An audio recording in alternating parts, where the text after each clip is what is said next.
कैसे हो आप सभी। आशा करता हूँ बहुत अच्छे होंगे और अपनी परीक्षा की तैयारी को भी बहुत अच्छे तरीके से कर रहे होंगे। आज के इस वीडियो में हम लोग देखेंगे गोधुली क्लास 10th गोधुली के दूसरे अध्याय जिसका नाम है विष के दांत। और ये क्या विष के दांत गद्य की कौन सी विधा है, कहानी है। विष के दांत कहानी के ऑब्जेक्टिव प्रश्नों को देखेंगे। तो चलिए वीडियो को शुरुआत करते हैं। और अगर चैनल पर नए हैं तो चैनल को सब्सक्राइब कर दीजिए। हमारा पहला प्रश्न है, नलिन विलोचन शर्मा का जन्म कब हुआ था। नलिन विलोचन शर्मा का जन्म कब हुआ था? तो इसका सही जवाब क्या हो जाएगा? 18 फरवरी 1916 ईस्वी में। हमारा अगला प्रश्न है, नलिन विलोचन शर्मा का जन्म कहाँ हुआ था। नलिन विलोचन शर्मा का जन्म कहाँ हुआ था? तो इसका सही जवाब क्या हो जाएगा? बदरघाट, पटना में। हमारा अगला प्रश्न है, विष के दांत कहानी के लेखक कौन है। विष के दांत कहानी के लेखक कौन है? आपके ऑप्शन दिया गया नलिन विलोचन शर्मा, यतीन्द्र मिश्र, अशोक बाजपेयी, मैक्स मुलर। तो इसका सही जवाब क्या हो जाएगा? इसका सही जवाब हो जाएगा नलिन विलोचन शर्मा। फिर हमारा अगला प्रश्न है, विष के दांत समाज के किस वर्ग की मानसिकता का उजागर करती है। विष के दांत जो कहानी है वो समाज के किस वर्ग की मानसिकता का उजागर करती है। तो इसका सही जवाब क्या हो जाएगा? मध्यम वर्ग। हमारा अगला प्रश्न है, विष के दांत कैसी कहानी है। विष के दांत कैसी कहानी है? सामाजिक कहानी है, ऐतिहासिक कहानी है, धार्मिक कहानी है, मनोवैज्ञानिक कहानी है, कैसी कहानी है? तो विष के दांत एक मनोवैज्ञानिक कहानी है। ऑप्शन डी इसका सही जवाब हो जाएगा। हमारा अगला प्रश्न है, विष के दांत कहानी किस वर्ग के अनेक अंतर्विरोधों को उजागर करती है। विष के दांत किस वर्ग के अनेक अंतर्विरोधों को उजागर करती है। हमारा ऑप्शन दिया गया मध्यम वर्ग, उच्च वर्ग, निम्न वर्ग, दलित वर्ग। इसका सही जवाब क्या हो जाएगा? ये मध्यम वर्ग हो जाएगा। Option A. हमारा अगला प्रश्न है, नलिन विलोचन शर्मा जन्मतः कौन सी भाषा भाषी थे। वो जन्म से किस भाषा के थे। तो इनका जन्म हुआ था पटना के बदरघाट में और वहाँ पे भोजपुरी भाषी थे जन्मजात। हमारा अगला प्रश्न है, नलिन विलोचन शर्मा का जन्म कब हुआ था। नलिन विलोचन शर्मा का जन्म कब हुआ था? तो इनका जन्म हुआ था 1916 ईस्वी में। इनका जन्म हुआ था 1916 में। कब हुआ था? 18 फरवरी 1916 ईस्वी में हुआ था, पटना के बदरघाट में। हमारा अगला प्रश्न है, नलिन विलोचन शर्मा जी की माता का क्या नाम है। नलिन विलोचन शर्मा की माता जी का क्या नाम है? तो इसका सही जवाब हो जाएगा रत्नावती शर्मा। एवं इनके पिता का नाम पूछेगा तो पंडित रामावतार शर्मा। पंडित रामावतार शर्मा, ये पंडित रामावतार शर्मा के ज्येष्ठ पुत्र थे, बड़े पुत्र थे। हमारा अगला प्रश्न है, लेखक ने एमए किस विश्वविद्यालय से किया था। लेखक जो नलिन विलोचन शर्मा जी हैं वो एमए, ठीक है, एमए किस विश्वविद्यालय से किए थे। तो इसका सही जवाब क्या हो जाएगा? पटना विश्वविद्यालय। हमारा अगला प्रश्न है, नलिन विलोचन शर्मा जी की मृत्यु कब हुई थी। नलिन विलोचन शर्मा जी की मृत्यु कब हुई थी? इसका सही जवाब हो जाएगा 1961 ईस्वी में नलिन विलोचन शर्मा जी की मृत्यु हो गई। अगला प्रश्न है, आलोचनाओं में किस शैली को अपनाते हैं, ठीक है। आलोचनाओं में जो नलिन विलोचन शर्मा जी थे वे किस शैली को अपनाते थे। तो इसका सही जवाब हो जाएगा आधुनिक शैली को अपनाते थे। हमारा अगला प्रश्न है, आलोचकों के अनुसार प्रयोगवाद का वास्तविक प्रारंभ किनकी कविताओं से हुआ है। इसका सही जवाब हो जाएगा नलिन विलोचन शर्मा। अगला प्रश्न है, नलिन विलोचन शर्मा के पिता का क्या नाम था। नलिन विलोचन शर्मा जी के पिताजी का क्या नाम था। तो इसका सही जवाब हो जाएगा पंडित रामावतार शर्मा। हमारा अगला प्रश्न है, सेन साहब की मोटर कार थी। सेन साहब की जो मोटर कार थी ना वो क्या थी? तो स्ट्रीमल इंड। और वो किस रंग की थी? तो काले रंग की थी। किस रंग की थी? काले रंग की थी। आप लोगों को कमेंट बताना है कि सेन साहब की मोटर कार की कीमत क्या थी। हमारा अगला प्रश्न है, सेन साहब की नई मोटर कार किस रंग की थी। आ ही गया प्रश्न। ये सेन साहब की मोटर कार है ना वो काले रंग की थी। ऑप्शन डी सही हो जाएगा। हमारा अगला प्रश्न है, सेन साहब की कितनी बेटियां थी। सेन साहब की कितनी बेटियां थी। तो इसका सही जवाब हो जाएगा 5। सेन साहब की 5 बेटियां थी और उन पाँचों का नाम आपको याद रखना है क्योंकि आपसे पूछा जाएगा कि इनमें से कौन सेन साहब की बेटियां नहीं थी या थी, ठीक है। तो इसका सही जवाब, इसका सेन साहब की 5 बेटियां थी, सीमा, आरती, रजनी, फिर चौथा आलो और पाँचवा कौन थी? शेफाली। तो आपको याद रखना है कि सेन साहब की कितनी पुत्र थी। तो ये 5 पुत्र थी और पाँचों का नाम हमने यहाँ पे नोट कर दिया, ठीक है। पहला का नाम था सीमा, दूसरा का नाम था आरती, फिर तीसरा का रजनी, आलो, शेफाली। चलिए अगले प्रश्न,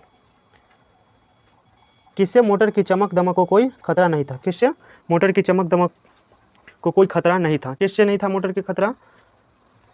तो सेन साहब की पुत्रियों से मोटर की चमक दमक को कोई खतरा नहीं था। हमारा अगला प्रश्न है, सेन साहब के पुत्रियों में से एक थी, सेन साहब की पुत्रियों में से एक कौन थी, तो वही, ठीक है, आ गया ना। सेन साहब की एक पुत्री का नाम क्या था, सीमा आरती आलो शेफाली रजनी, ठीक है। इसका सही जवाब क्या हो जाएगा, आरती, ठीक है। ये भारतीय सेन साहब की पुत्री नहीं थी, गायत्री भी नहीं थी, बंटी भी नहीं थी, ऑप्शन ए राइट आंसर। हमारा अगला प्रश्न, सेन साहब खोखा को क्या बनाना चाहते थे, सेन साहब अपने खोखा काशू को वो क्या बनाने का सपना देखते थे, तो वो सेन साहब अपने खोखा को इंजीनियर बनाना चाहते थे, और जब भी खोखा कोई गलती करता तो उनमें वो इंजीनियर वाली संभावनाएं देखते थे। हमारा अगला प्रश्न, लोग सेन साहब को उनके बच्चों के लिए कौन सा विद्यालय उपयुक्त बताते थे, लोग सेन साहब को उनके बच्चों के लिए कौन सा विद्यालय उपयुक्त बताते थे, तो इसका सही जवाब हो जाएगा किंडरगार्टन स्कूल। हमारा अगला प्रश्न, मदन के पिता का क्या नाम था, मदन के पिता, ठीक है, जो छोटा गरीब लड़का था, ठीक है, मदन का पिता का नाम क्या था, गिरधरलाल। और ये पिता जो है इनके पिता मदन के पिता जो गिरधरलाल है वो सेन साहब के फैक्ट्री में किरानी का काम करा करते थे, ठीक है। क्या चीज़ का काम करते थे, किरानी का काम करते थे। हमारा अगला प्रश्न है, सेनों ने अपने सिद्धांतों को क्यों बदल लिया था, समय की मांग के अनुसार, अपने पुत्रियों के स्वभाव के अनुसार, खोखा के दुर्ललित स्वभाव के अनुसार, अपने उद्योग धंधों के विकास के अनुसार। इसका सही जवाब क्या हो जाएगा, इसका सही जवाब हो जाएगा खोखा के दुर्ललित स्वभाव के अनुसार सेनों ने अपने सिद्धांतों को भी बदल लिया था। हमारा अगला प्रश्न है, दुर्ललित का शब्दार्थ होता है, दुर्ललित का शब्दार्थ क्या होता है, तो इसका सही जवाब हो जाएगा जो लाड़ प्यार से बिगड़ा होता है ना, उसको कहते हैं दुर्ललित। हमारा अगला प्रश्न है, नलिनी बिलोचन शर्मा की स्कूल की पढ़ाई कहाँ से हुई थी, नलिनी बिलोचन शर्मा की स्कूली पढ़ाई जो है ना वो कहाँ से हुई थी, तो इसका सही जवाब हो जाएगा पटना कॉलेजिएट स्कूल में, ठीक है, पटना कॉलेजिएट स्कूल में। हमारा अगला प्रश्न है, खोखा किसको कहते हैं, तो इसका सही जवाब क्या हो जाएगा, काशू को खोखा कहा गया, जो सेन साहब का एकमात्र पुत्र था, ठीक है। हमारा अगला प्रश्न है, विश्व के दांत कहानी की गई है, ठीक है, विश्व की दांत कहानी की गई है, ये कहाँ से ली गई है, तो ये विश्व के दांत जो कहानी है ना, विश्व के दांत कहानी तथा अन्य कहानी संग्रह से संकलित की गई है। हमारा अगला प्रश्न, सेन साहब का मित्र क्या था, सेन साहब बहुत सारे मित्र आए थे, ठीक है, जिसमें से एक मित्र पत्रकार मित्र भी थे, ठीक है। फिर हमारा अगला प्रश्न है, गिरधरलाल कौन है, तो कौन, मदन का पिता है गिरधरलाल। हमारा अगला प्रश्न है, सेन साहब के बेटे यानी कि खोखा का क्या नाम था, सेन साहब के बेटा खोखा का क्या नाम था, इसका सही जवाब क्या जाएगा, ऑप्शन ए काशू, ठीक है, इसी के मदन ने दांत तोड़ दिए थे, 2 दांत। हमारा अगला प्रश्न है, मदन की उम्र क्या थी, तो इसका सही जवाब क्या जाएगा 5-6 साल, मदन 5-6 साल का छोटा लड़का था। हमारा अगला प्रश्न है, काशू मदन के साथ किस खेल में शरीक होना चाहता था, काशू जो है ना वो मदन के साथ किस खेल में शामिल होना चाहता था, तो इसका सही जवाब क्या जाएगा, ये लट्टू नचाने के खेल में शामिल होना चाहता था। हमारा अगला प्रश्न है, दृष्टिकोण किसकी रचना है, तो इसका सही जवाब क्या हो जाएगा, नलिन बिलोचन शर्मा जी की, दृष्टिकोण किसकी रचना है, नलिन बिलोचन शर्मा की। अगला प्रश्न है, लड़कियां क्या है, कठपुतलियां है, और किसे इस बात पर गर्व है, सेन साहब की पुत्री क्या थी, एक कठपुतली थी, ठीक है, और इस पर उनके माता पिता यानी कि सेनों को उन पर गर्व था, ऑप्शन डी सही हो जाएगा। हमारा अगला प्रश्न है, मोटर कार को किससे खतरा हो सकता था, मोटर कार को अगर किसी से खतरा हो सकता था तो कौन था, काशू, ठीक है, खोखा, ठीक है, ऑप्शन सही हो जाएगा खोखा कोई कहते काशू, ठीक है, खोखा देखिए पंजाबी मतलब क्या कहते हैं ना, बंगाली में पुत्र को कहते हैं खोखा। हमारा अगला प्रश्न है, सेन साहब ने किसे खूब फटकार लगाई थी, तो इसका सही जवाब क्या हो जाएगा, गिरधरलाल को।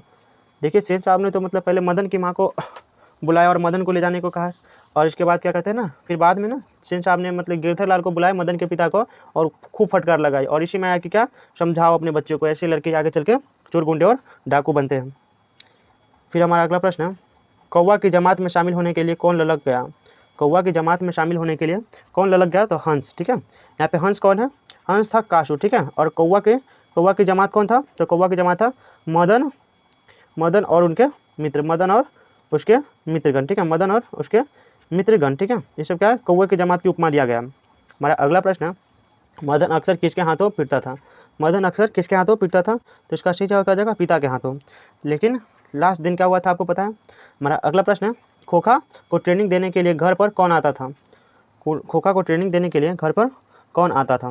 तो इसका सही जवाब क्या हो जाएगा? बढ़ई। ठीक है, सेन साहब अपने खोखा में इंजीनियर बनने की संभावनाएं देखते थे और इसके लिए उन्होंने बढ़ई मिस्त्री करने के लिए, ठोक ठाक सिखाने के लिए वैसे व्यवस्था भी कर रखी थी। अगला प्रश्न हमारा, सेन दंपति खोखा को क्या बनाना चाहते थे? सेन दंपति अपने खोखा यानी कि अपने बेटा यानी कि बोले तो काशू को क्या बनाना चाहते थे? तो ये अपने बेटे को इंजीनियर बनाना चाहते थे और इसके लिए उन्होंने उसकी वैसे ही शिक्षा तय कर दी थी, बढ़ई मिस्त्री को बुलवा करके उसे ठोक ठाक सिखाने का काम शुरू कर दिए थे। फिर हमारा अगला प्रश्न है, मदन किससे उलझ रहा था? तो इसका सही जवाब हो जाएगा शोफर से। ठीक है, मदन जो था ना वो शोफर से उलझ रहा था। हमारा अगला प्रश्न है, किसके अनुसार सेनों ने अपने सिद्धांतों को भी बदल दिया? तो खोखा के दुर्ललित स्वभाव के अनुसार सेनों ने अपने सिद्धांतों को बदल दिया, ऑप्शन बी। अगला प्रश्न, ऐसे ही लड़के आगे चल के गुंडे, चोर और डाकू बनते हैं, यह पंक्ति कहानी के किस पात्र ने कही है? ये किसने कही है? तो सेन साहब ने कही है। किसको? गिरधर लाल से। ठीक है, कि गिरधर अपने बच्चों को समझाओ, नहीं तो ऐसे लड़के आगे चल के चोर, गुंडे और डाकू बनते हैं, मदन को लेकर के। हमारा अगला प्रश्न है, गिरधर लाल किसकी फैक्ट्री में किरानी था? गिरधर लाल किसकी फैक्ट्री में किरानी का काम करता था? तो इसका सही जवाब हो जाएगा सेन साहब के फैक्ट्री में। अगला प्रश्न है, सेन साहब किसके व्यंग में ऐंठ कर रह गए? सेन साहब किसके व्यंग में ऐंठ करके रह गए? तो इसका सही जवाब क्या आ जाएगा? पत्रकार महोदय के व्यंग से ऐंठ करके रह गए। हमारा अगला प्रश्न, नलिन बिलोचन शर्मा की स्कूल की पढ़ाई कहाँ हुई थी? नलिन बिलोचन शर्मा की स्कूल की पढ़ाई कहाँ हुई थी? तो इसका सही जवाब क्या आ जाएगा? पटना कॉलेजिएट स्कूल में। पटना कॉलेजिएट स्कूल, पटना से हुई थी इनकी स्कूली पढ़ाई।